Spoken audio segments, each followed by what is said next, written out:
warahmatullahi wabarakatuh. Alhamdulillah rabbil alamin, wassalatu wassalamu ala asyrafil anbiya wa mursalin sayyidina Muhammad wa ala alihi wa ashabihi ajma'in. Rabbi shrah li sadri wa yassir li amri wa halul 'uqdatam min lisani yafqahu qawli. Allahumma iftah 'alaina hikmataka wa anshur 'alaina bi rahmatika ya arhamar rahimin. Allahumma ta'ala fi kitabika aziz wa in kuntum tuhibbuna Allah fattabi'uni yuhibbukum ويغفر لكم ذنوبكم والله غفور رحيم. وقال تعالى أيضا وذكر فإن الذكرى تنفع المؤمنين. وقال تعالى أيضا وأتموا الحج والعمرة لله. صدق الله العظيم. Alhamdulillah, syukur pada Allah Subhanahu Wa Taala kerana izinnya dapat sama-sama kita bertemu sekali lagi insya-Allah untuk menyambung lagi kuliah kursus haji dan umrah kita insya-Allah. Dan kita masih lagi dalam mengenal, dan orang kata tak kenal maka tak cinta. Jadi kita masih lagi mempelajari beberapa sejarah ya tentang Makkah dan Madinah, dan kita sebenarnya telah masuk ke sejarah-sejarah Madinah sebenarnya. Baik, kita sambung apa yang disediakan ini.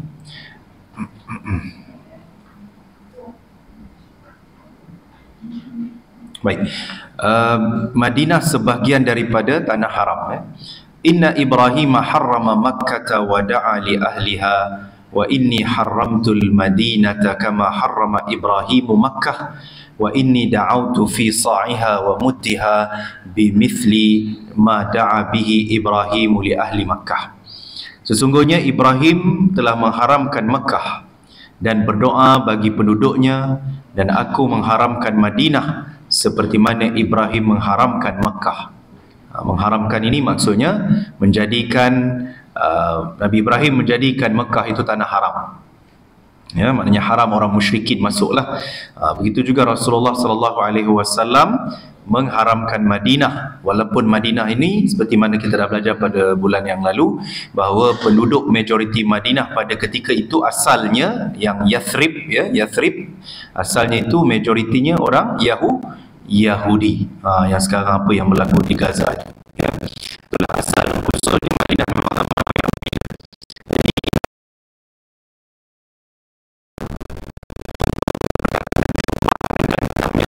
dua kali ganda melebihi apa yang telah didoakan oleh Ibrahim bagi penduduk Makkah. Maknanya keberkatan ialah walaupun Makkah itu ada keberkatan yang cukup hebat ya, apa saja kita lakukan ibadahnya 100,000 kali ganda, Madinah 1,000 kali ganda, Masjidil Aqsa 500 ke 1,000 kali ganda ya, sudah tentu. Tapi keberkatan dari segi hasil buminya, sebab itu kita tengok Madinah ni hasil buminya sangat banyak ya, berbanding dengan Mekah lah, sebab dia lebih subur dan lebih orang kata mendapat keuntungan yang banyak lah bagi penduduk Madinah itu sendiri ya. Dan pengharaman itu seperti mana saya sebut tadi adalah pengharaman orang-orang musyrikin untuk masuk ke tanah suci Mekah dan Madinah. Dan akhirnya orang-orang Yahudi itu diusir keluar daripada Al-Madinah Al-Munawwarah. Ya, asalnya Yathrib tukar kepada Madinah, saya dah sebut dah pada bulan yang lalu. Kenapa tuan-tuan, puan-puan, ayah dan bunda, kenapa Nabi SAW tukar nama Yathrib kepada Al-Madinah Al-Munawwarah? Kenapa tu? Ingat tak bulan lepas, ni bulan gaji ni, siapa tak dapat pergi atas kursi? Kalau cikgu macam tu ya, siapa tak dapat pergi atas kursi ya. Saya dulu kat sekolah, siapa tak dapat pergi atas meja, masa tu tingkatan 5 bayangan. Orang kat luar tu tingkatan 2 semua tengok saya berdiri atas meja kan. Masa tu lah kan Tapi cuma tak apa cuma nak tanya lah kalau ingat balik. Kenapa? Sebab Yathrib ni biasalah kalau bila kita tukar nama, maknanya nama tu membawa makna yang baik ke yang buruk?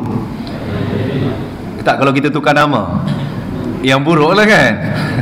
Elok pula sepakat tu yang baik kan. Tak, bila kita dengar betul-betul soalan saya, apabila kita tukar nama, maknanya nama asal tu baik tu. Betul. Buruk ya.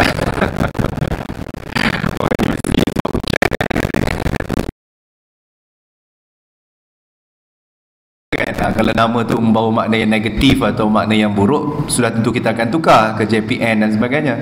Jadi begitu juga Yathrib, sebab nama tu nama yang tidak baik. Maknanya Yathrib ni maksudnya tempat yang banyak bawa penyakit, tempat yang huru-hara, tempat bergaduh dan sebagainya kan. Kita tahulah kaum Aus dan Khazraj bergaduh sebagainya tu. Jadi Rasulullah SAW tukar nama itu untuk mencari satu suasana yang lebih, yang lain, yang berbeza. Orang kata nak jadikan dia lebih bersifat positif, ya, keadaan yang lebih baik, yang lebih aman. Maka nama yang ditukar itu pula sedap kan, Al-Madinah Al-Munawwarah. Apakah makna Al-Madinah Al-Munawwarah? Bandar yang bercahaya. Sebab itu kita letak Al-Madinah. Sebab kalau ikut asal, kenapa Mekah tak ada Al? Kita tak sebut Al-Makkah Al-Mukarramah, tapi Madinah dia ada alif lam. Al-Madinah Al-Munawwarah. Walaupun kita, kalau orang Melayu dia sebut Madinah Al-Munawwarah kan, tapi sebenarnya kalau ikut bahasa Arab yang sebenar, Al-Madinah Al-Munawwarah. Dua-duanya ada alif lam. Kerana dalam kaedah bahasa Arab, alif lam ini menunjuk kepada kata nama khas. Sebab Madinah, kalau kita tak letak alif lam, Madinah ni bandar. Macam kita lah kat sini, Bandar Tasik Senangin. So Madinah Tasik kena Senangin. Jadi kita pun Madinah rasa berkat kan. Jadi sebab Madinah tu maknanya bandar. Jadi tak kisah kita nak letak bandar apa pun, Madinah boleh digunakan dalam bahasa Arab. Tapi bila kita letak untuk nama tempat Rasulullah SAW ini, maka diletakkan kedua-duanya alif lam. Al-Madinah Al-Munawwarah, yang bawa maksud bandar yang bercahaya-cahaya. Itu dia, yang bergemerlapan cahayanya, kehebatannya, ya. Baik, kat situlah lahirnya nur, ya, nur keimanan, nur ketakwaan, nur perpaduan dalam umat Islam, dalam kalangan umat Islam. Sebab itu bila kita melihat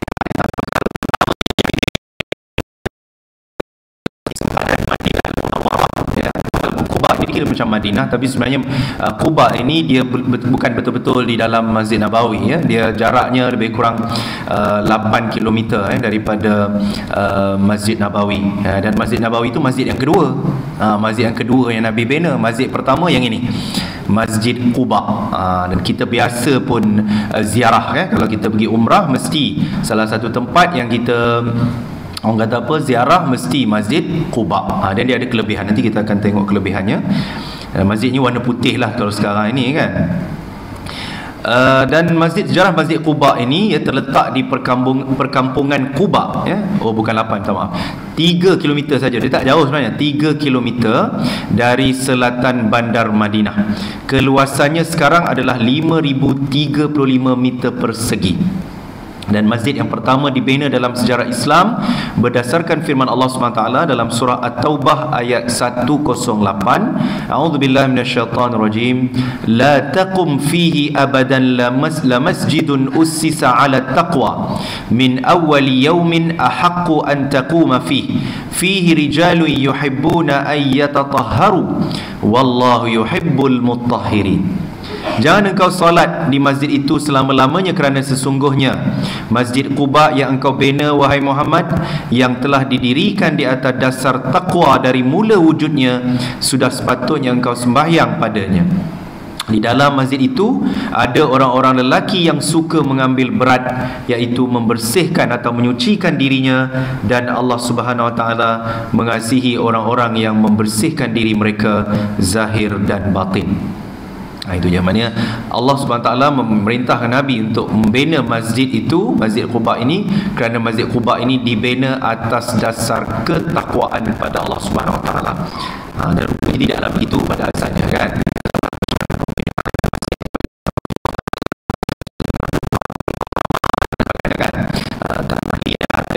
Daripada batu-batu yang diambil. Dan Nabi SAW juga membinanya dengan tangan baginda juga.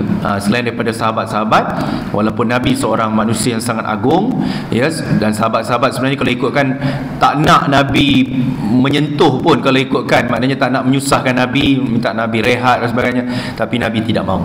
Nabi nak bina sama-sama masjid ini. Dan ini merupakan satu sejarah yang cukup hebat dalam menyatu padukan kaum muslimin pada ketika itu di Madinah Al-Munawwarah, ya. Dan jadi Masjid Quba ini adalah masjid yang pertama dibina, dan dia dikaitkan dengan selain daripada takwa, dikaitkan dengan kesucian. ya, kebersihan dan kesucian jiwa sebenarnya, zahir dan batin. Itu mustahak sekali kalau dalam kita membina masyarakat, ya. Dan kelebihannya dalam hadis Nabi sallallahu alaihi wasallam, ya, seperti mana yang biasa kita dengar berkenaan kelebihan Quba ini, iaitu man tatahhara fi baiti, ini hadis Nabi sallallahu alaihi wasallam, man tatahhara fi baitihi thumma ata masjid Quba fa shalla fihi salatan kana lahu ka ajri umrah. Rasulullah sallallahu alaihi wasallam bersabda, sesiapa yang berwuduk di rumahnya kemudian dia pergi ke Masjid Quba untuk salat, akan diberi ganjaran pahala seperti pahala menunaikan umrah. Bermaknanya apa ni, kalau kita duduk di hotel, maknanya kita ambil duduk siap-siap dekat hotel. Jadi nanti bas tu dia akan bawa kita pergi ke Masjid Quba. Dia akan bawa kita ke Masjid Quba, tak jauh lah, 3 km saja daripada Masjid Nabawi ataupun hotel dekat dengan Masjid Nabawi itu.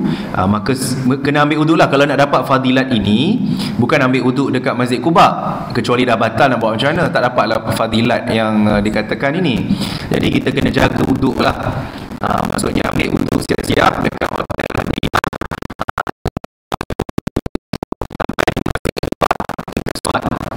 Segera salat sunat, tahiyatul masjid, kemudian biasanya kita ziarah pagi kan, jadi kita solat tahiyatul masjid, solat duha, dan kita boleh buat solat-solat yang lain juga. Tapi yang afdalnya solat duha lah selain daripada tahiyatul masjid. Imam Bukhari meriwayatkan daripada Ibnu Umar bahawa Rasulullah sallallahu alaihi wasallam selalu pergi ke Masjid Quba pada hari Sabtu. Ini dia kelebihan dia. Kalau ikutkan sebenarnya memang kalau pengalaman saya sendiri dan mungkin tuan-tuan perempuan sendiri, kalau kita pergi ke Masjid Quba pada hari Sabtu memang ramai orang sangat. Terlalu ramai orang kerana nak ambil sunnahnya. Nabi pergi ke Masjid Quba pada hari Sabtu, sama ada dengan menaiki unta atau berjalan kaki. Naik unta ni maknanya kita tak kena naik unta kan, kita naik unta yang ada petrol lah, ya. Naik bas lah ataupun naik taksi, Grab pun ada sekarang kat sana. Kalau kita sendiri tak nak naik bas ke, atau kita dah biasa kan, mungkin pergi sendiri ke, jadi kita boleh naik Grab dia. Tapi dia tak ada Grab lah, di sila dia panggil Karim, C-A-R-E-E-M, Karim. Jadi boleh naik atau nak naik taksi ke apa ke, tapi kena tanya harga dulu lah. Jangan naik sampai sana kan, dia kata 100 rial lah pensan, kena katok cek darah pula kan, nak solat jadi mengamuk ke orang pula, kan. Jadi kita kena tanya dulu lah sebelum naik, kecuali kalau kita guna apps lah. Dan berjalan kaki, yang ni Ustaz pernah cuba, sebab sekarang dia ada route ataupun jalan yang disediakan untuk jalan kaki. Saya baru cuba masa raya gitu, masa saya pergi dengan family. Jadi masa saya cuba tu, sebenarnya saya saja cuba, tak perasan pula. Jadi kita teringin nak cuba, pergi naik kereta lah. Lepas tu balik tu jalan kaki. Tapi masa tu dah raya ke belum?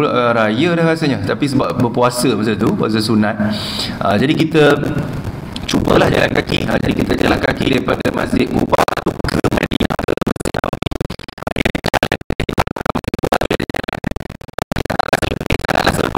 Bila kita jalan tu dia ada macam-macam lah kat keliling tu kan, dan orang pun banyak yang jalan kaki.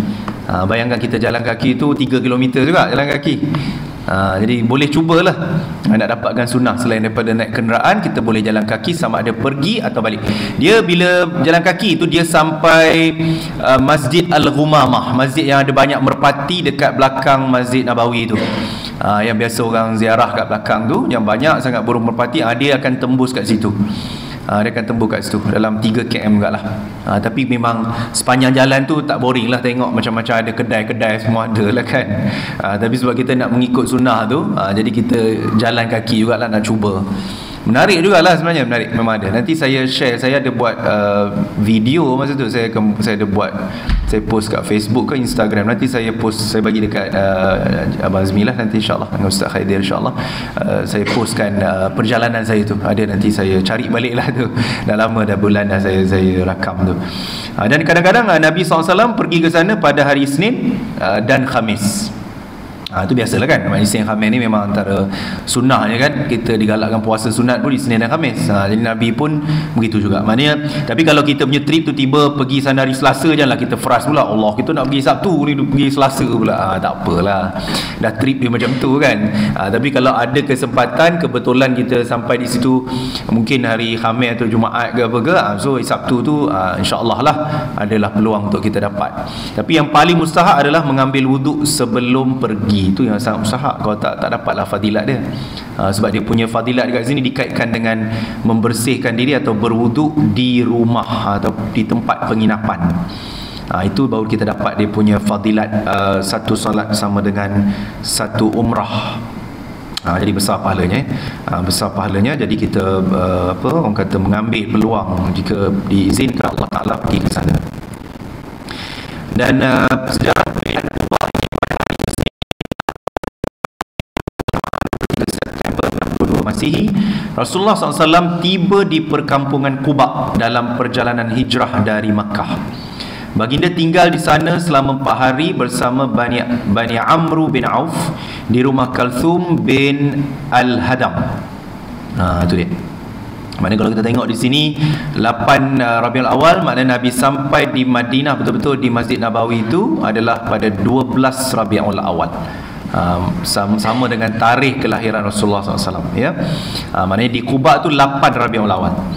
Dan kalau ikut di sini tengok Bani Amru bin Auf di rumah Kalthum bin Al-Hadam. Maknanya Kalthum tu nama lelaki, bukan nama perempuan. Kalau dia kata Ummu Kalthum baru. Dia punya kalau Kalsum, ialah kalau Melayu kata Kalsum kan, makcik keletum ke apa kan. Dia kalau bahasa Arab dia Kulsum. Kalau ikut betul-betul ya, sebutan Arab dia Ummu Kulsum, begitu nama dia. Macam nama lain juga lah, tak masalah saya sebut je. Macam nama Maisarah, Huzaimah, ni biasa orang Melayu letak nama perempuan kan. Tapi sebenarnya Maisarah, Huzaimah ni semua nama lelaki kalau dalam budaya Arab. Tapi nama tu memang bunyi je agak perempuan kan, bunyi dia Huzaimah, Maisarah, macam itu apa dia? Dia ada beberapa nama lah, tapi tak apa kalau kita dah letak tu, tak apa, dia tidaklah macam dosa ke apa. Cuma kita, saya nak bagi tahunya bahawa nama-nama ini sebenarnya kebanyakannya adalah nama lelaki yang kita gunakan sebagai nama perempuan, ya. Pada hari pertama itulah Rasulullah SAW terus membina Masjid Quba, iaitu masjid pertama yang dibina dalam sejarah umat Islam, umat ini. Rasulullah SAW sendiri turut serta dalam pembinaan. Nampak tak? Pembinaan itu dengan mengangkut batu bata dan pasir bersama sahabat. Ashimus binti An-Nu'man menceritakan, aku melihat Rasulullah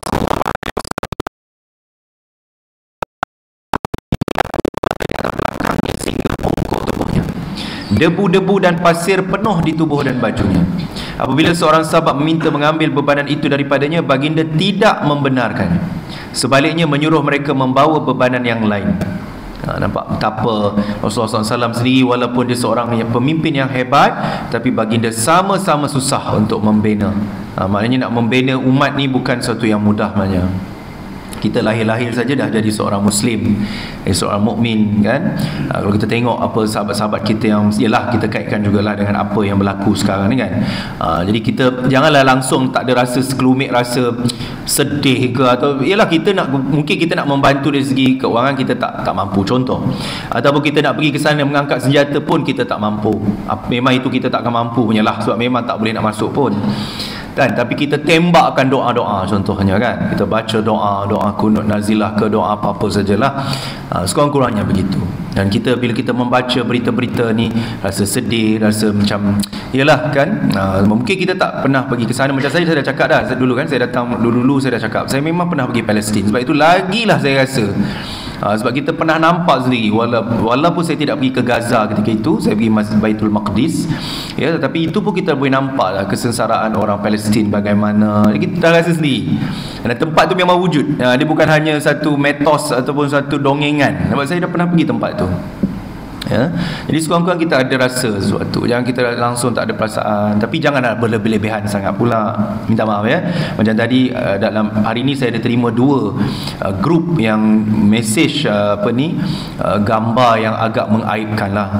Ada perasan tak orang post gambar yang tak berpakaian tu? Ada tak dapat dalam grup? Saya tak tahu lah, mungkin grup sini maksum lah kot ya, terbebas daripada fitnah itu ya. Bukan kita tak boleh share, ialah kerana kita geramkan dengan Israel ni buat gitu ni. Tapi kalau gambar-gambar bogel macam tu janganlah post ya, gambar-gambar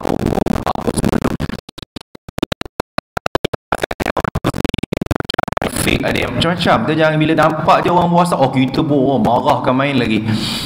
Kan kita kena ada pertimbangan juga, walaupun kita agak emosi, tapi jangan sampai benda-benda yang mengaibkan macam tu kita post dalam grup-grup surau atau grup apa. Saya kalau grup surau, saya bukan admin. Kalau ada yang mana-mana surau yang saya ada lah, saya diamkan aja. Kadang-kadang gatal juga tangan tu nak marah, tapi kita janganlah dulu, kita tengok apa orang lain kata dulu. Tapi kalau grup yang saya admin, memang saya tegur. Kalau saya ketuanya dalam grup tu, memang saya akan cakap lah, kalau boleh janganlah post gambar aib ni. Lebih baik kita doa, benda-benda yang baik-baik. Jangan kita post benda-benda yang mengaibkan itu, walaupun itu adalah orang Palestin diseksa oleh, tak payahlah gambar-gambar ponggong tu semua nak post dalam grup. Tak perlu ya. Bukan itu je cara, satu-satunya cara untuk kita nak menzahirkan kemarahan kita, sebab itu dah mengaibkan pula walaupun kita tak nampak muka orang tu. Faham saya cakap apa ya? Memang kita emosi, tapi jangan sampai berlebihan. Kadang bila kita tegur tu melenting pula tu. Ada macam tu, bila tegur, oh, saya bukan nak berpolitik, tapi sebenarnya saya marah dengan Yahudi. Ya betul, marah betul, faham marah tu. Cuma jangan tunjuk gambar yang aurat tu lah. Itu je. Kita pun marah juga, tapi jangan sampai, yelah kan, dia punya cara marah tu sampai benda-benda macam tu pun nak post. Tak payah, banyak lagi berita-berita yang kita nak post kan. Itu okey, post doa ke, post apa ke, yalah banyak lagi benda lain. Fahamlah saya cakap apa kan. Jadi kebetulan lah benda tu berlaku pada hari ini. Saya tak pastilah kalau grup tuan-tuan ada dapat ke tidak gambar itu. Kalau tak dapat, mungkin dalam grup tuan-tuan, mungkin tuan-tuan dapat grup alumni ke, grup kampung ke, grup apa ke, mungkin ada nampak kan. Ada jumpa gambar tu pagi tadi? Tak jumpa ya? Bagus betul lah. Allah pelihara daripada maksiat. Bagus betul ya. Macam saya ni kejar je dapat. Tengok dapat. Tu yang saya malas tu kadang-kadang. Memang kadang saya tegur, bila saya tegur tu, tegur cara baik, tapi kadang orang tak boleh terima. Macam tu. Kadang grup kat Eco Hill pun macam tu. Saya tegur, tak boleh terima. Lepas tu dituduh, dia kata ustaz ni menunggang agama. Allah Akbar.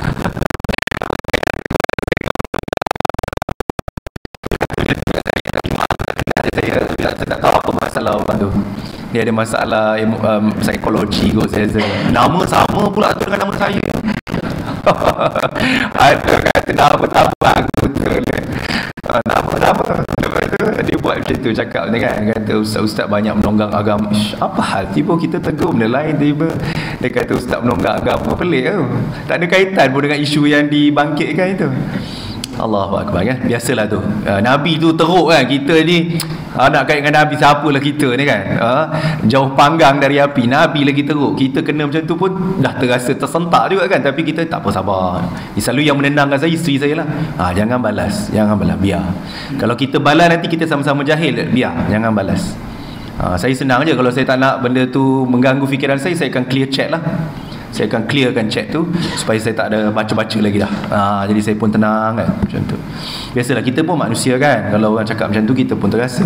Tapi kita fikir balik tu lah. Kata Nabi lagi teruk, takkan kita nak cepat melatah kan. Jadi kita sabar. Itulah ya. Itulah dia kalau kita tengok Nabi SAW dalam keadaan hebat macam tu pun sanggup memikul batu bata, sanggup memikul beban ya, dalam keadaan baginda Sri penuh dengan debu. Tuan-tuan sanggup tak? Itu masa buat surau Abu Bakar Siddiq ni, pikul tak batu? Tak ada kan, kontraktor yang buat kan. Pekerja-pekerja yang buat, kita pantau pada jauh je, ini tak betul, itu tak betul. Kan? Tapi tak apalah, yalah, bukan suruh kita nak kena pikul semua tu, tak ada. Tapi nak katanya tengok kan Nabi SAW sebagai contoh teladan yang baik ya, tidak duduk di tepi ataupun duduk tengok atau menong aja kan, kau buat ni, kau buat tu, tak. Nabi pun sama-sama buat. Macam gitu ya. Setelah itu Rasulullah SAW mengimami solat berjemaah secara terbuka bersama para sahabat di Masjid Quba dan berkiblatkan Masjidil Aqsa pada ketika itu. Pada ketika itu masih berkiblatkan Masjid Aqsa lagi lah. Jadi itu kisahnya ya. Jadi panjanglah kisah Masjid Quba ini. Jadi satu dari saya teringatlah bila walaupun kita kerap, walaupun contohlah Allah bagi rezeki kat kita tiap-tiap tahun kita dapat pergi umrah, pergi Madinah, pergi Mekah sebagainya kan. Kalau tempat-tempat yang macam Nabi SAW pergi ni, jangan kita kata, oh saya dah pergi dah Masjid Quba, tak payahlah pergi. Ada tak orang cakap macam tu? Ada, saya memang pernah dengar, Ustaz saya dah pergilah ziarah-ziarah ni, tak nak pergilah.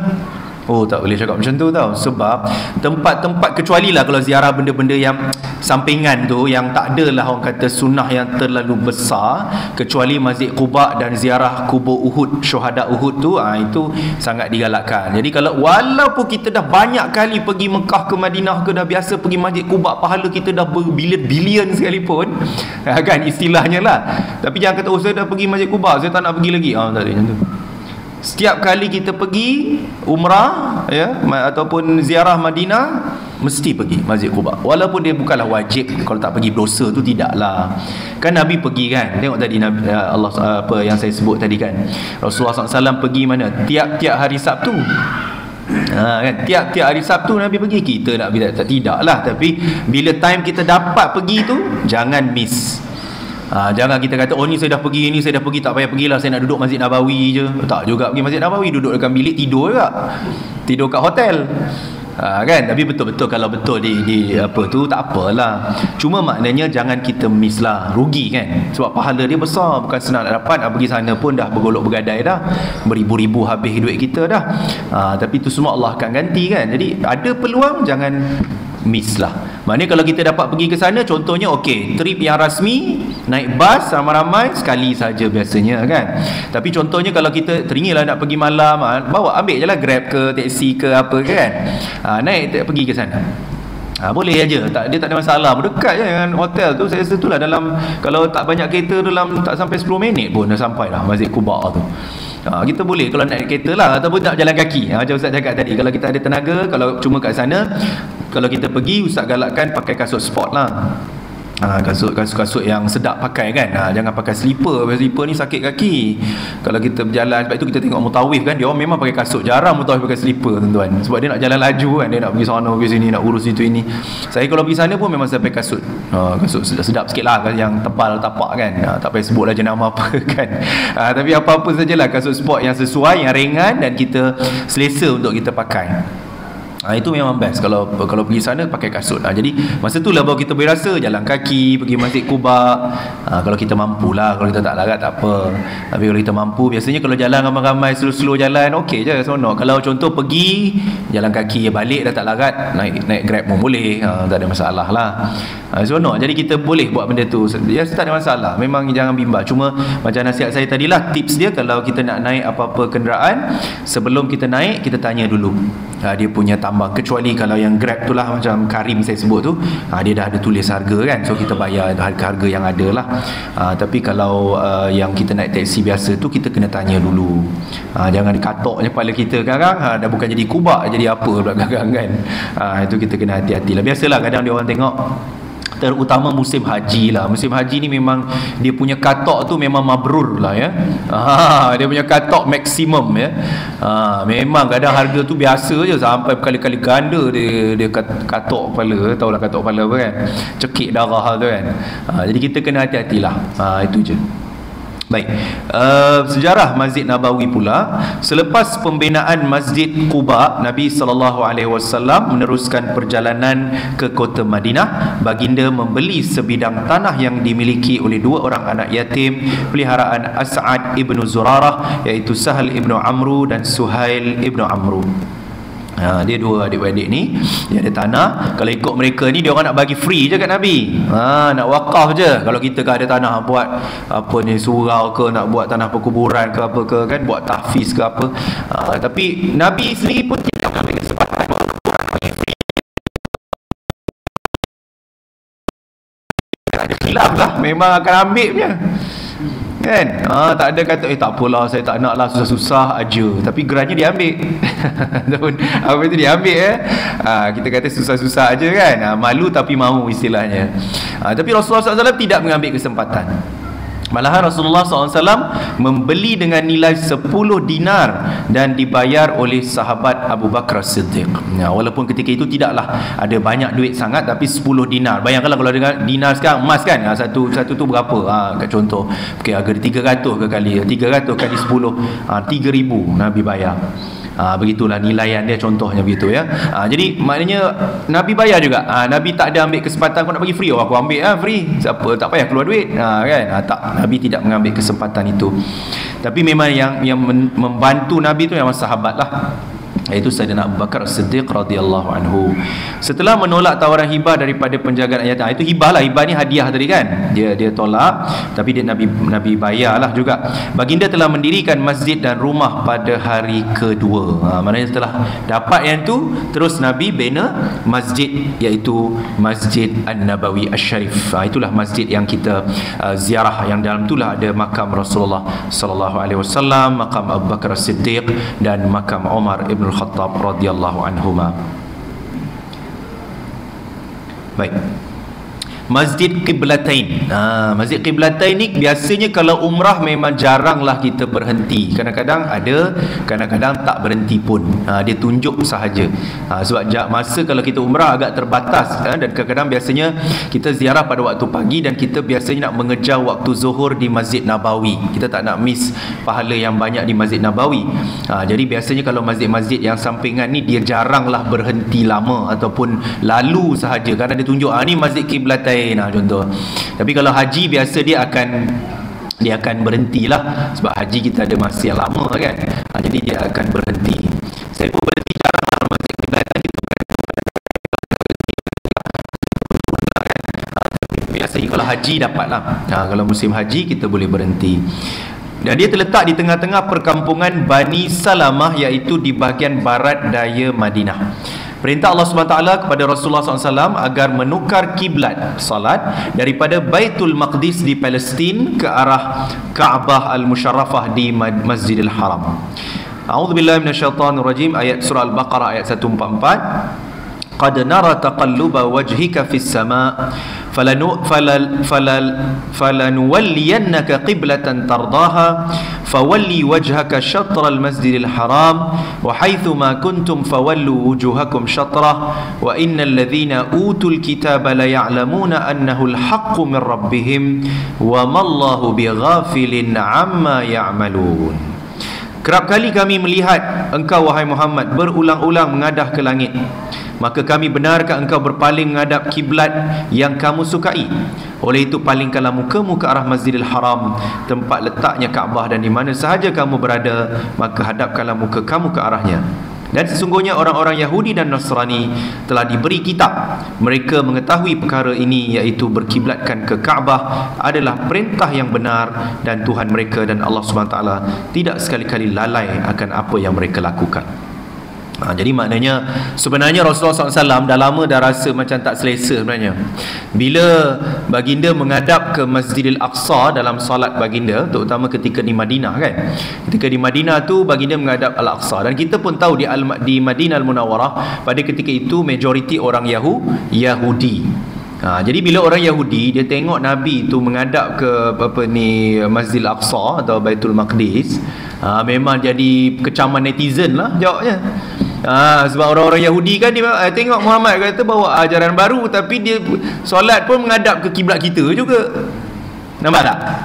Itu yang Nabi tak selesa. Nabi tunggu tengok kat langit, tengok Nabi tengok langit tu apa? Wahyu daripada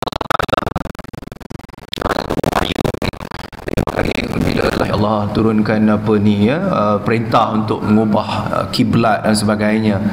Sebab Nabi memang tidak selesa dengan kiblat menghadap Masjidil Aqsa itu. Bukan kerana Nabi tak suka Masjidil Aqsa, tapi kerana kecaman terhadap Nabi itu oleh orang-orang Yahudi. Jadi alhamdulillah dengan izin Allah SWT, maka turunlah wahyu ini. Maka kalau kita ziarah ke Masjid Qiblatain, siapa tuan-tuan puan-puan pernah pergi Masjid Qiblatain?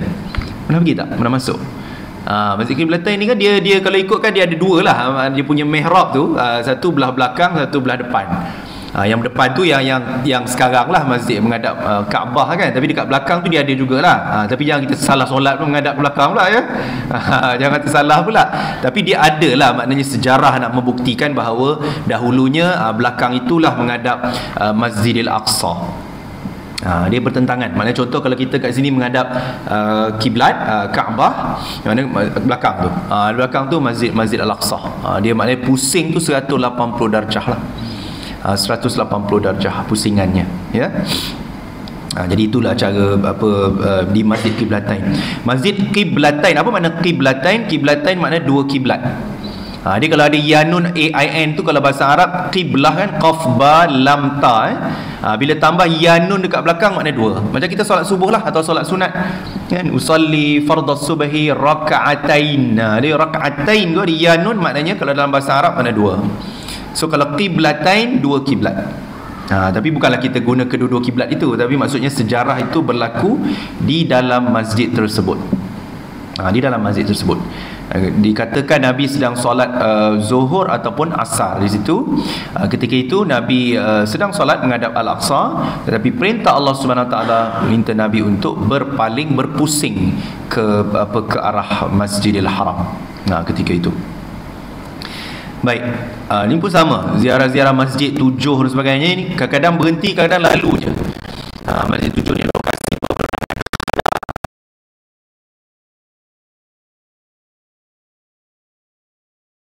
hadap satu ahzab. Satu perang ahzab. So kat situ ada masjid 7 Baik, ziarah tempat ziarah selain daripada itu, Jabal Uhud atau perkuburan syuhada. Jabal ataupun bukit Uhud. Bukit Uhud ni beza, tapi kita boleh nampak daripada dalam bas kita keluar nak pergi Kuba tu pun kita dah boleh nampak dah dia Gunung Uhud ni. Gunung Uhud ni memang lain sikit color dia. Dia color merah. Dia punya gunung tu memang color dia warna merah sikit, oren-oren merah gitu. Dan biasa dia ada tulis perkataan Allah kat atas tu, kita boleh nampak lah. Jadi bukitnya berbeza color dengan yang lain ya.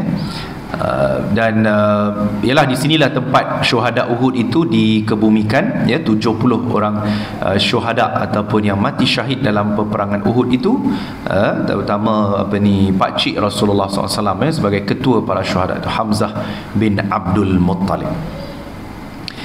Jabal Ar-Rumat. Jabal Ar-Rumat ni apa maksud Jabal Ar-Rumah? Iaitu bukit pemanah. Ni kan peristiwa bukit pemanah ni kita pun mungkin sedia maklum bahawa bukit pemanah ni asalnya kat situlah tempat para sahabat yang diamanahkan oleh Rasulullah SAW, yang merupakan pemanah-pemanah untuk stay kat situ, untuk duduk dekat situ ataupun standby dekat situ. Kalau Nabi tak arah apa-apa, jangan turun. Nabi dah cakap dah, jangan, kalau dah duduk atas tu jangan turun, sebab kalau turun nanti takut musuh menyerang. Tapi mungkinlah sahabat, yalah orang kata nak jadikan cerita kan, walaupun sahabat ini telah mendengar arahan Nabi, tapi disebabkan ketika itu dia melihat bahawa orang-orang musyrikin ini dia dah berundur. Bila dia dah berundur tu, dia jadi satu, orang kata apa ya, sebab bila tentera-tentera musyrikin ni dia dah berundur, ketika itu yang menjadi ketuanya siapa? Khalid bin Al-Walid. Yang Khalid bin Al-Akhir ini masuk Islam lah, tapi masuk Islam ketika Fathu Makkah, pembukaan Makkah. Lambat kan dia masuk Islam tu, tapi ketika itu panglima perang yang menewaskan orang Islam tu memang Khalid bin Al-Walid lah. Ketika dia belum Islam ya, dia musyrikin. Ketika itu bila orang-orang musyrikin dia berundur, maka tentera Islam atau yang pemanah ni dia dah tengok harta rampasan tu dekat bawah kan. Tengok orang kafir dah tak ada, jadi bayangan mereka, tak apa orang kafir dah tak ada, so inilah peluang kita. Malahan tak ada masalah, harta rampasan tu memang halal, boleh diambil. Apa-apa harta yang ditinggalkan oleh orang kafir itu maka boleh diambil. Tapi mereka telah terlupa bahawa Nabi SAW telah mengarahkan mereka, apa juga keadaan, jangan turun dulu. Jangan turun dulu tanpa apa-apa arahan. Mungkin sahabat biasalah kan, manusia biasa kan. Jadi bila dah tengok benda-benda kat bawah tu, maka mereka teruja untuk mengambil. Jadi mereka turun ke bawah, maka orang-orang musyrikin rupanya berlindung di sebalik bukit. Jadi mereka menyerang daripada belakang, mereka pula naik atas bukit tu. menyerang tentera-tentera Islam lah ketika itu. Sehingga kan Nabi SAW pun sebenarnya cedera parah juga dalam peperangan Uhud ni ya. Gigi Nabi patah, cedera Nabi banyak, cedera lah, memang cedera banyak. Walaupun Nabi SAW dikatakan dilindungi dengan perisai manusia, mana sahabat-sahabat melindungi Nabi SAW, tapi Nabi tetap juga cedera lah dalam peperangan Uhud itu. Itu satu sejarah yang agak menyedihkan lah juga. Tapi itu semua pengajaran kan. Maknanya kita dalam hidup ini macam itu, kita kena dengar apa ketua kita kata, selagi benda itu baik, tidak melanggar syarak, maka kita kena ikut apa yang ketua kita sebut. Jadi itu mustahab ya, mentaati pemimpin itulah. Ziarah Baqi' Al-Gharqad dipanggil dalam bahasa Arab, Baqi' Al-Gharqad, yang mana siapa sahaja meninggal dunia di Madinah Al-Munawwarah, maka ia memang akan ditanam atau dikebumikan di Baqi' Al-Gharqad ini, ataupun perkuburan Baqi'. Dan dikatakan inilah tempat yang mana sebenarnya syafaat ataupun sunnah Nabi SAW, kalau ikutkan betul-betul, memang kita digalakkan untuk berdoa untuk mati di Madinah, untuk meninggal dunia di Madinah Al-Munawwarah, kerana orang yang meninggal dunia di Madinah, mereka akan mendapat syafaat Rasulullah SAW. Ya, itu satu doa yang memang sebenarnya kita semua nak, tapi agak berat nak menyebutnya. Nak meninggal dunia di Madinah perlu kepada satu keimanan yang kuat. Sebab kita akan teringat family kita yang kita tinggal, kita teringat apa kan, namanya dunia tu masih menguasai diri kita. Ya, termasuk ustaz juga kan. Maknanya kita kalau boleh, kita nak berazam juga, nak kalau boleh nak meninggal di Madinah Al-Munawwarah. Itulah yang ya kan, yang satu keazaman yang perlu kuat lah sebenarnya kita nak berdoa itu. Sebab doa ni dia mustajab. Mungkin kita doa tapi tak ditunaikan pada ketika itu kan. Tapi kita pun tahu, kita nampak banyak, mungkin saya yakin mungkin saudara mara kita yang ada yang meninggal di Madinah. Memang ada, Masya Allah, orang insan-insan yang terpilih. Kadang-kadang viral kan, ada viral dulu kita nampak ada jemaah-jemaah yang meninggal dunia di Madinah. Mungkin sebabnya sakit lah, tapi itu memang Allah pilih mereka. Ya, itu keazaman kita seboleh-bolehnya begitu, sebab ia mendapat syafaat percuma daripada Nabi SAW ya. Dan kalau kita tengok kubur, tengoklah kubur di Madinah memang begitu. Ya, kalau tengok gambar tu kan, kubur di Madinah tu memang begitu. Dia memang tak ada batu nisan, tak ada batu keliling apa, tile cantik-cantik, ada pokok-pokok apa benda. Dia memang tak ada. Dia memang macam itulah. Jadi kalau kita pernah ada saudara mara kita yang meninggal dunia situ, kalau ada yang bagi tahu ada dekat area mana tu, kita boleh agak-agak je lah, sebab kita pun tak tahu sebenarnya mereka dikebumikan di mana. Kadang orang fikir juga, bagaimana kalau jenazah kat sini, yalah kalau walaupun tempatnya luas, yalah kalau dah beribu-ribu tahun kan, bila kita fikir masih muat lagi ke nak masuk kan, betul tak? Kalau kita contoh kuburan kat area sini ke, ataupun kalau saya duduk di Semenyih ataupun Kajang kan, kat Sungai Kelantan sampai masa buat kawasan baru dan sebagainya kan, sebab dah padat. Tapi kalau di Madinah ini, bagi jenazah secara logiknya dia akan jadi tulang lah kan. Tulang dia akan tolak ke tepi dan dia akan masukkan jenazah yang lain. Tetapi yang saya diceritakan lah, tetapi sekiranya bila dibuka itu tengok jenazah itu sempurna, maka dia tidak masukkan jenazah lain dan disimen dan diletakkan atasnya pula jenazah yang lain. Sebab memang ada kan orang yang jenazah bila buka walaupun dah lama masih elok lagi. Masya Allah, tabarakallah. Mudah-mudahan kita juga mendapat begitu kan, husnul khatimah.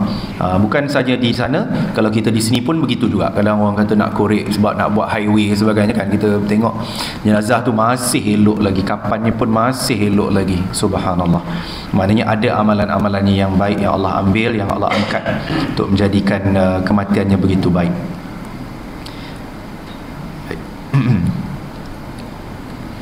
Okey, dalam ini kawasan dalam perkuburan Baqi' lah. Cuma perkuburan Baqi' ni kan, tuan-tuan puan-puan ya, yang dibunda sekalian, perkuburan Baqi' ni memang tidak boleh diziarahi oleh wanita. Wanita memang hanya di luar sahaja. Dan perkuburan Baqi' ni sebenarnya dia tinggi. Kalau kita perasan siapa yang pernah pergi, bila kita nak pergi ziarah Baqi' ni, kita kena naik tangga. Perasan tak? Dia kena naik tangga macam ni kan, tangga naik atas. Lepas tu kubur tu dekat atas, dia macam tinggi sikit. Perkuburan Baqi' ni dia bukan di bawah, dia naik tangga, maknanya di atas lah, tinggi sedikit. Jadi wanita memang tidak boleh langsung masuk ke dalam kawasan perkuburan. Ini adalah fatwa di Arab Saudi. Tapi lelaki boleh, itu pun terhadlah biasanya selepas subuh dengan selepas asar, biasanya lah.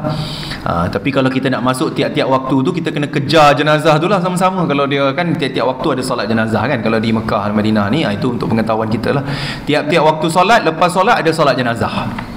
Ustaz dah cerita itu kan, ada solat jenazah di Mekah dan Madinah. Biasa kita akan dengar pengumuman dia lah, salatu alal amwati yarhamkumullah kan.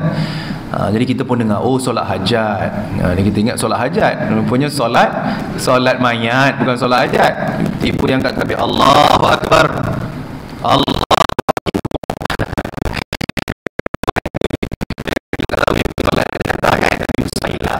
Walaupun kita tak biasa kan, tapi kita mesti diberitahunya. Kalau kita nak pergi umrah ke haji ke, ya akan diberi macam ni. Saya dah bagi maklum kan. Kalau kita pergi kursus mana-mana pun mesti dia akan maklumkan, di sana adanya solat jenazah selepas solat fardu. Jadi kita dah tahu, prepare siap-siap lah. 4 takbir, jangan 4 rakaat lah, 4 takbir. Kita tahulah macam mana nak buat solat jenazah tu. Jadi kita boleh, kalau kita nak pergi tiap-tiap waktu, kita kena usung sama-sama jenazah ataupun kejar sama-sama jenazah tu. Laju dia bawa jenazah tu. Tak ada naik pedati kuda ke apa, tak ada. Laju. Dia bawa tu. Menyambut-nyambut lagi kan. Orang bawa, orang sambut, orang ni sambut, sampailah masuk ke dalam perkuburan itu. Memang.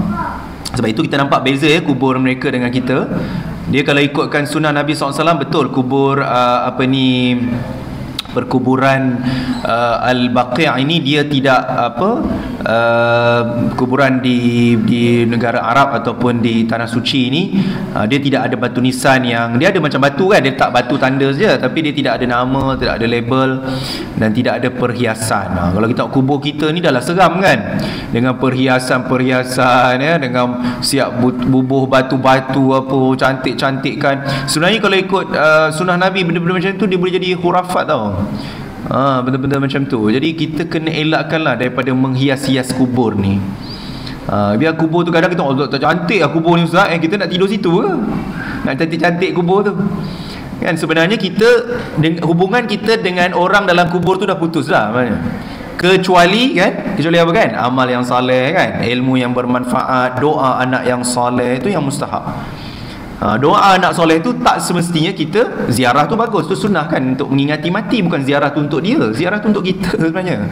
Zikrul maut, untuk mengingati kematian. Bukan kita ziarah, kalau tak ziarah kan kesian pak cik kat dalam ni. Bukan macam tu, dia dah ada alam dia. Dia tak memerlukan simpati kita pun, kita doa, kalau kan doa yang baik, baca Quran, sedekah pahala, wakaf kat dia untuk arwah ni. Tapi perhiasan kubur tu kena elakkan. Kita sekadar meletakkan tanda itu pun sudah cukup sebenarnya. Yalah, kita nak tahulah ni kubur siapa. Kalau tak ada nama susah juga kan. Mungkin beza dengan sana dengan sini kan. Cuma tidak perlu dihias dengan begitu cantik. Itu satu perkara yang tidak baik sebenarnya. Dalam Islam tidak menggalakkan begitu. Nabi SAW pun tidak menggalakkan begitu. Jadi sekadar sudah kita mengenalinya pun sudah cukup. Tak perlu cantik-cantik. Baik, kesimpulan daripada apa yang disebutkan di sini dan daripada apa yang kita pun belajar sebelum ini, bahawa tanah suci Makkah merupakan tempat bersejarah sejak zaman Nabi Adam alaihi salam dan rasul-rasul terdahulu. Ini tanah suci ni daripada awal tu kita dah belajar kan, bahawa ia merupakan tanah suci Makkah dan Madinah ini. Tanah suci Makkah terutamanya adalah daripada wujudnya daripada zaman Nabi Adam alaihi salam. Dan Masjidil Aqsa itu kewujudan Baitul Maqdis itu adalah 40 tahun selepas kewujudan Masjidil Haram. Makna Masjidil Aqsa tu 40 tahun lepas Masjidil Haram. Mana Masjid Aqsa tu lama sebenarnya. Masjid Nabawi tu baru. Tapi Masjid Aqsa adalah masjid kedua yang diwujudkan di atas muka bumi ini selepas Masjidil Haram. Sebab itu pentingnya kita kena tahu Masjid Aqsa juga, sejarahnya Palestin ini. Tanah haram di Makkah dan Madinah mempunyai kelebihan yang tersendiri dan para jemaah perlu menjaga adab ketika berada di sana. Macam saya cakap tadi lah, kalau ada rezeki mungkin ada tuan-tuan perempuan nak pergi umrah dalam masa terdekat ini, maka yang penting sekali kita kena jaga bukan hanya menyiapkan baju, pakaian, persiapan-persiapan, tapi nak kena sediakan juga kita punya akhlak kita, mulut kita nak kena jaga. Itu semua mustahab. Tak boleh kita anggap kita nak pergi ni macam nak pergi berjalan, macam tu, bukan. Sebab tanah suci ni lain, dia punya tempat dia bukanlah lain tu maksudnya menakutkan ke apa, tak ada. Cuma kita kena jaga adab, tutur kata kita, tingkah laku kita, ya, segala perbuatan kita,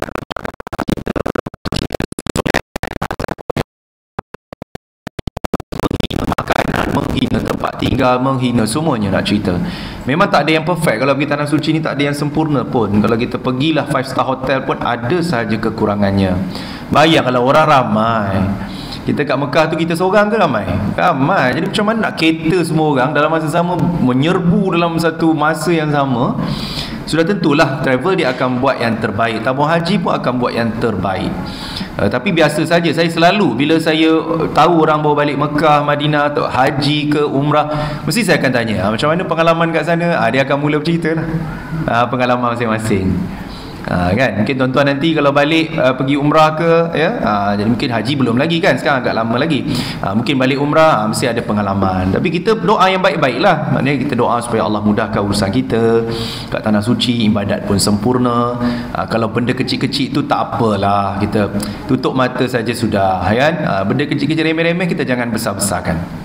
Selagi kita boleh kawal benda tu, dan selagi kita boleh tak salah untuk kita memberi maklum balas. Kadang dia orang minta kan, travel ni, okey boleh tak cik bagi maklum balas kau ada apa-apa yang kita boleh baiki. Tak salah, memang tak salah pun.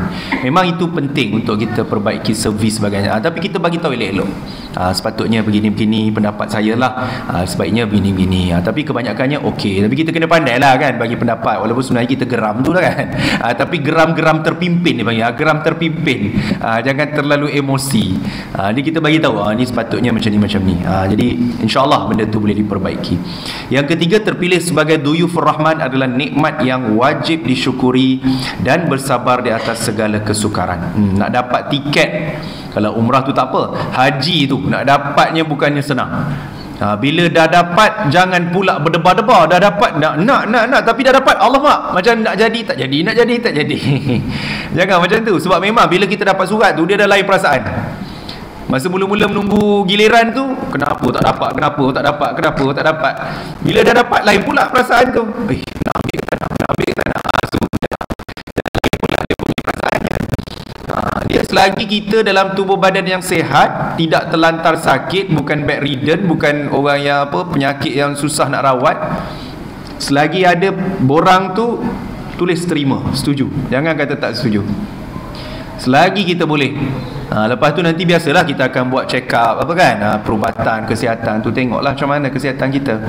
Jadi kalau kita ada target dan kita pun yakin insya-Allah dengan izin Allah, ya, giliran kita dah dekat, kemungkinan haji yang akan datang, daripada sekarang jaga kesihatan. Jangan besok nak pergi jumpa doktor, hari ni baru tak makan teh tarik tanpa gula atau TO tanpa gula. Hari ni baru nak baru nak amal, besok nak pergi jumpa doktor. Itu tak betul tu. Itu doktor sesat tu. Daripada awal ni, sebelum kita ni target insya-Allah nak dapat pergi haji ni, jadi daripada sekarang kena insaf, taubat nasuha. Daripada makan gula apa semua, taubat nasuha betul. Jadi jangan nanti besok nak pergi, hari ni baru tak makan garam, hari ni baru tak makan gula. Macam mana tu? Cek-cek besok sama juga bacaan dia. Jadi faham tu saya cakap apa. Jadi kalau kita yakin insya-Allah giliran kita dah sampai, tu jaga. Supaya bila kita cek doktor tu, insya-Allah kesihatan kita tu walaupun bukanlah 100% tapi boleh diberi kebenaran untuk menunaikan fardu haji. Insya-Allah itu yang kita nak, ya. Yang keempat, kawasan ibadat haji meliputi masyair, iaitu Arafah, Muzdalifah dan Mina. Ini kawasan ibadat haji yang begitu barakah. Saya dah bagi tahu dulu bahawa Arafah adalah tanah halal. Dia bukan tanah haram, tapi dia akan jadi tempat yang paling barakah pada 9 Zulhijjah. Muzdalifah 10 Zulhijjah. Ya, Mina 10, 11, 12, 13 Zulhijjah. Itu je dia punya tempoh yang betul-betul barakahnya dekat Masyair Al-Haram ini, atau tempat-tempat kita melontar, bermalam, mengutip batu dan sebagainya. Ini yang mustahab. Dan wukuf ya, Arafah itu. Dan kelima, ziarah Madinah dan tempat bersejarah di sekitarnya adalah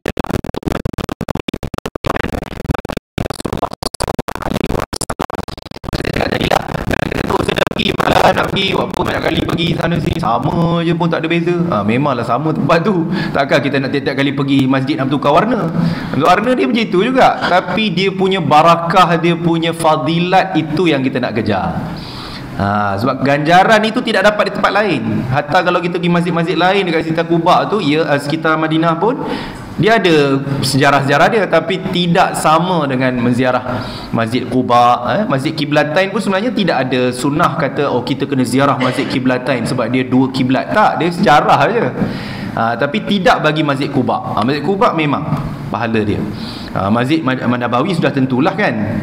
Sehingga kan ada yang mengatakan ada Nabi SAW pernah menyebut kalau di Masjid Nabawi tu siapa yang solat 40 waktu contoh kan, sebab 8 hari biasanya orang haji lah, 8 hari kali 5 waktu dapat 40 waktu kan. Dia ada fadilat dia lah. Tapi itu hadis tu kita kena check lah dia punya status hadis tu. Tapi sebab itu biasanya kalau orang jemaah haji, bukan umrah kalau haji, umrah dia biasa sekejap je 4-5 hari. Kalau haji biasanya jemaah haji dia akan beri ruang untuk duduk di Madinah selama seminimumnya 8 hari. Minimumnya memang 8 hari dekat Madinah tu. Dia memang macam tu. Dia memang lama kat Mekah lah. Tapi di Madinah tu 8 hari. Dan jarak Mekah dan Madinah lebih kurang 500 km. Jauh lah, 500 km. Kalau naik bas tu dalam 5 ke 6 jam. Itu kira laju lah tu. Kalau lewat sikit mungkin 7-8 jam. Nak berhenti lagi, nak makan nasi Arab lagi apa benda kan. Nasi Arab dalam dulang lagi ya. Pernah rasa nasi Arab dia Nasi Arab dia yang ada ikan, pernah cuba tak? Yang nasi Arab ikan tu. Saya suka ikan. Saya sebenarnya suka ikan berbanding dengan kambing. Walaupun mengajar bahasa Arab, kambing kurang sikit lah, tapi boleh makan. Tapi saya suka yang ikan tu kan. Tu memang sedap. Memanglah kau bisa tak ada kuah kari ke? Sini Arab mana ada kuah kari. Kita kat sini nasi Arab kalau tak ada kuah tak sah. Itu nasi Arab yang tak asli tu sebenarnya. Kita nak kuah-kuah kan. Arab tu mana ada kuah. Kita tanya mana kuah, tak ada kuah. Memang tak ada lah. Jelah. Dia memang tak ada kuah. Jadi jangan kita cari kuah sana, kari kuah dal apa tak ada, memang tak ada. Jangan kita buat bida'ah sana pula memang tak ada. Dia memang macam itu, kering tu lah. Dia bagi cili besar-besar kan, cili hijau benda tu kan. Kita faham sedap pula cerita nasi tu kan. Tapi itulah yang kenangan kita lah kan, kita cerita. Tapi bukan itu sajalah. Yang penting, yang mustahak perjalanan itu. Tapi sekarang ada alternatif. Kita boleh naik train, Haramain train ya. Tu agak laju, Haramain speed train tu yang jaraknya lebih kurang 2.5 jam sahaja. Lagi laju tu. 2.5 jam. Tapi kena bayar lah tiket, tak ada free ya. Dia biasanya tengoklah, kadang-kadang ada travel dia masuk sekali tapi sebenarnya dia dah markup harga dalam tu. Tapi ada kata package macam ni, tapi kalau nak naik train extra, harga extra. Dia ada macam-macam lah kan. Travel ni macam-macam lah dia punya promosi. Tapi memang kalau tanya saya secara peribadi, saya memang prefer train lah. Memang laju sebab